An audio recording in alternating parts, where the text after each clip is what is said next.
Yeah, here's a simple little home video. I have a Henckels Friodur, and I tape the spine with Kapton tape. And I have a sort of a worn out number 600 DMT. So I'm going to set the bevel, which is mostly set already, but for illustration purposes.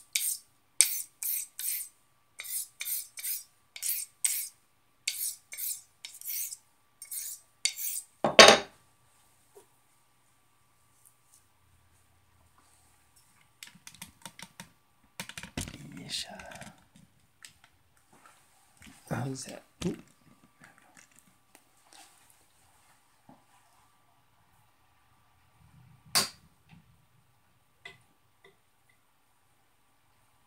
Okay, here's the bevel set from that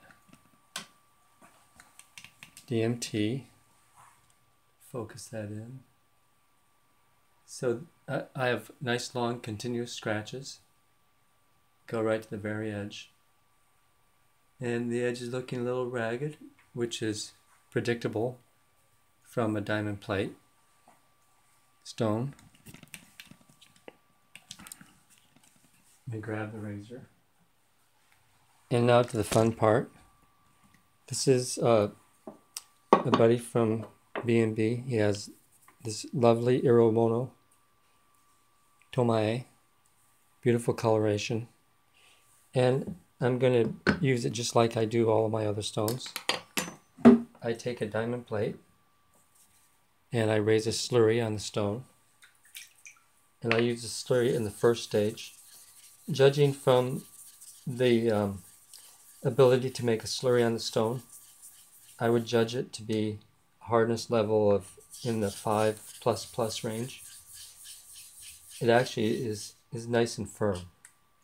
And you can see Iromono is going to have a little bit of a colored slurry to it. There's a lot of clay particles in here that are yellow, but also there are some reds too. And to judge the cutting speed, I'm going to just use straight on strokes. It's a short stone, so I'll do about 12, then 12 the other direction.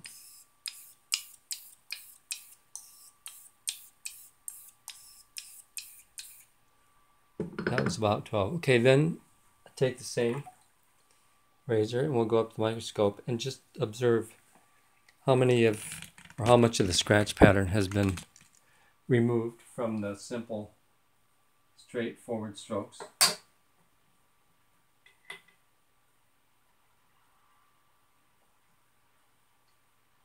This indicates to me the cutting speed of the stone.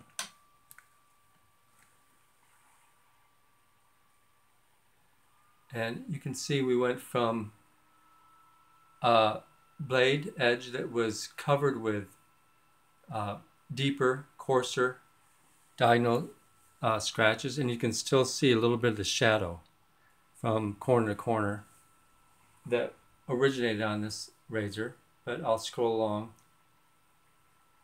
And look at the edge itself has been a lot more refined. So I would judge this to be a cutting speed of 5++, or I'm sorry, 5+++, 3 pluses. Very fast cutting stone to be able to remove scratches that quickly. So this is a grit-rich stone. Now we want to go to a refining step after this. We've got the ability from the stone to do a lot of cutting. So now we'll put the stone to work. We're going to just add a little bit of water to this slurry. And we'll make a few circular strokes. This helps refine the razor back a little bit farther on the bevel.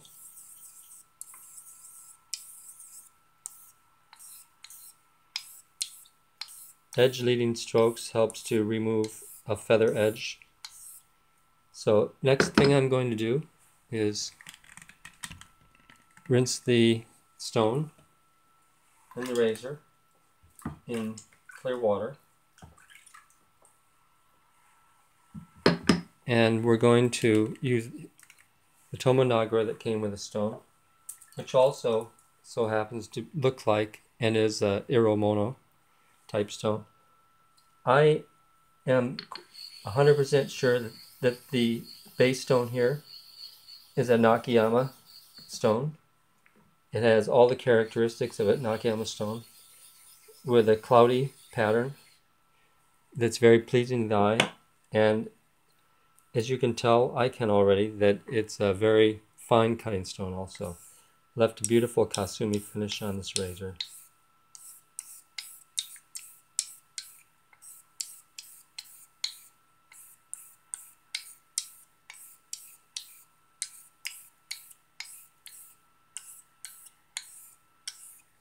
So I predict that all those scratch patterns now left from the DMT will be gone. Rinse off the razor and let's view it one more time here.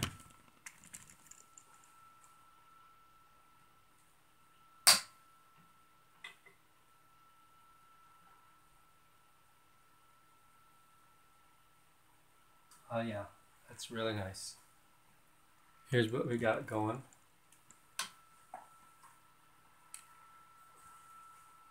So we have a very fine toothed edge, and our kasumi pattern is looking really nice, very even.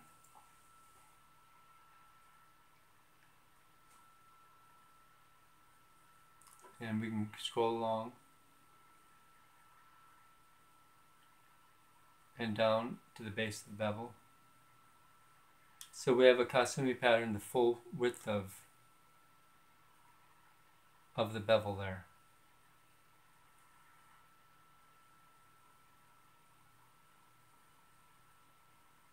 Okay, so a lot of people would, and I would too, if we want to bring this edge up to,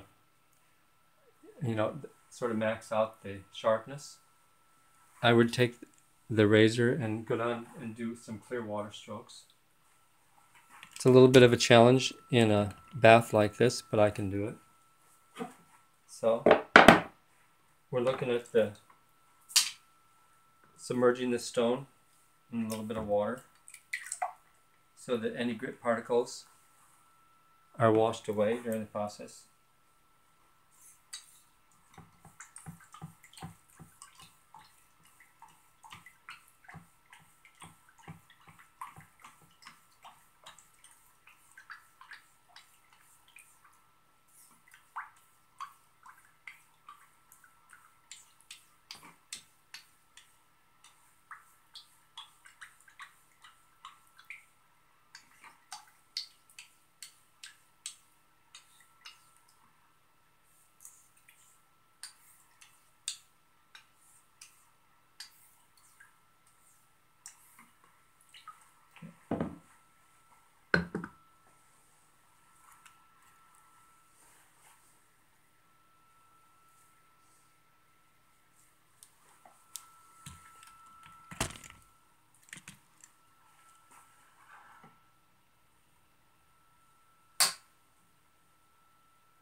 So the edge now looks brighter, and it has exposed the shadows or the very shallow remnants of the diamond nagara or the diamond plate scratches.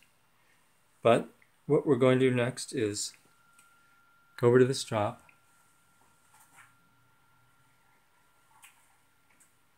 I have a Nakayama strop here.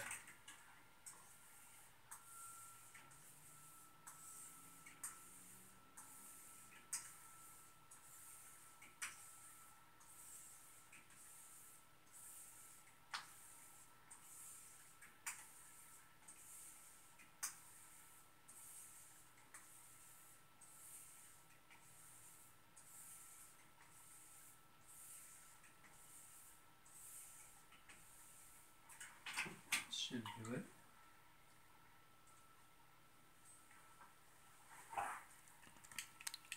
And let's put it in the microscope one more time.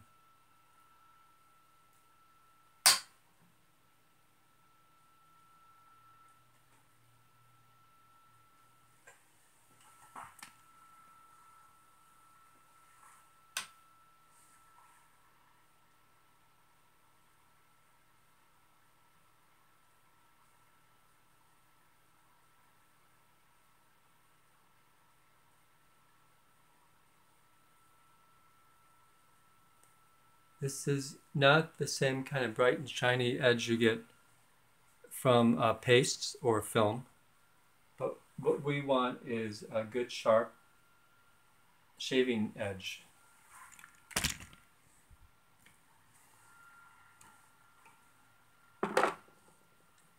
So I have here a piece of hair.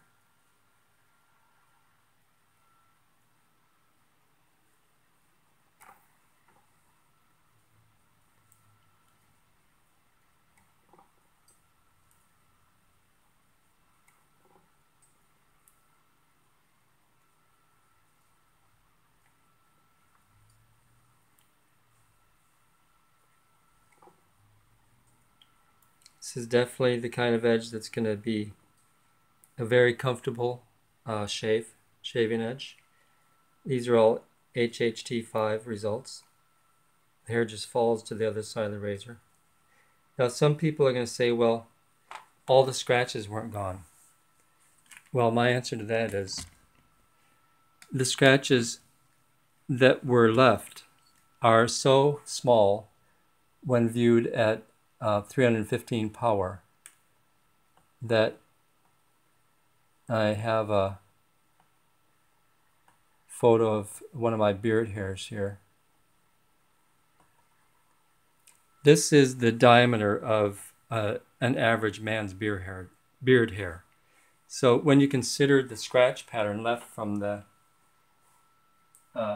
Nakayama, those scratches are able to create an edge, and as I said, this is at 315 power, create an edge that will easily penetrate that beard hair. I've just loaded the razor up one more time, and we're going to take a look again at the razor, at the scratch pattern. And if you compare that diameter of that hair to the way that this edge looks, you can just guess that it is quite sharp, as you can see in the HHT test also. So that's a short video. It took 13 minutes and just a couple steps. There could be more refinement with further use on the tomae. You can spend maybe a couple more minutes, but if you go too far, then you're changing, or in my opinion, changing the edge possibly a little bit too far past the point of refinement that I look for in a razor shave. Okay, so that's it. Basically, one stone, one nagra, and in just a few minutes.